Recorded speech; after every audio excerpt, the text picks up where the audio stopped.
ಕಾರ್ಯನಿರ್ವಹಣೆಗಿದ್ದಾರೆ ಮತ್ತು ಈ ಕೆಂಪೇಗೌಡ ಸಂಘದ ಅಧ್ಯಕ್ಷರು ಪದಾಧಿಕಾರಿಗಳು ಮತ್ತು ನಮ್ಮ ಕೃಷ್ಣಪ್ಪನವರು ಜೊತೆಯಲ್ಲಿದ್ದಾರೆ.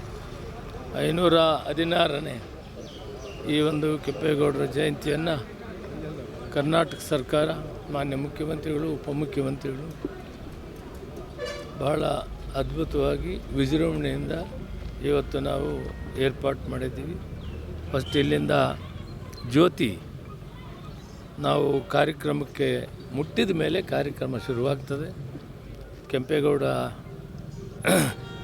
ಏರ್ಪೋರ್ಟ್ ಹತ್ರ ಅವರ ಒಂದು ಇದಕ್ಕೆ ನಮ್ಮ ಪುತ್ಥಳಿಗೆಗೆ ಡಿ ಕೆ ಶಿವಕುಮಾರ್ ಅವರು ನಾವು ಪುಷ್ಪಗುಚ್ಛವನ್ನು ಕೊಟ್ಟು ಅಲ್ಲಿಂದ ಆಚೆ ಮತ್ತೆ ಬಾಬು ಜಗಜೀವನ್ ರಾಮ್ ಭವನದಲ್ಲಿ ದೊಡ್ಡ ಪ್ರಮಾಣದಲ್ಲಿ ಕಾರ್ಯಕ್ರಮವನ್ನು ಏರ್ಪಾಡು ಮಾಡಿದ್ವಿ.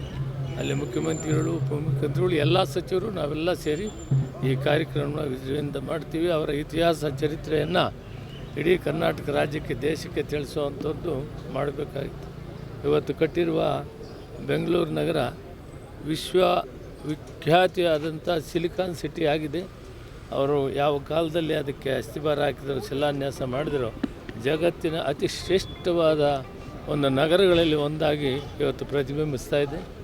ಅವರ ಚಿರ ಸ್ಮರಣೆ, ಅವರ ದಾರಿ, ಅವರು ನಡೆದಂಥ ದಾರಿ ಮತ್ತು ಅವರ ಹೋರಾಟ, ಸಮಾಜ ಸೇವೆ, ರೈತರ ಪರವಾಗಿ ಕೆರೆ ಕಟ್ಟೆಗಳನ್ನು ಕಟ್ಟುವುದು, ಇವೆಲ್ಲವನ್ನು ಮಾಡಿರೋದನ್ನು ಇವತ್ತು ಸ್ಮರಣೆ ಮಾಡಿಕೊಂಡು ಅವರ ದಾರಿಯಲ್ಲಿ ನಾವೆಲ್ಲ ನಡೆಯೋಣ.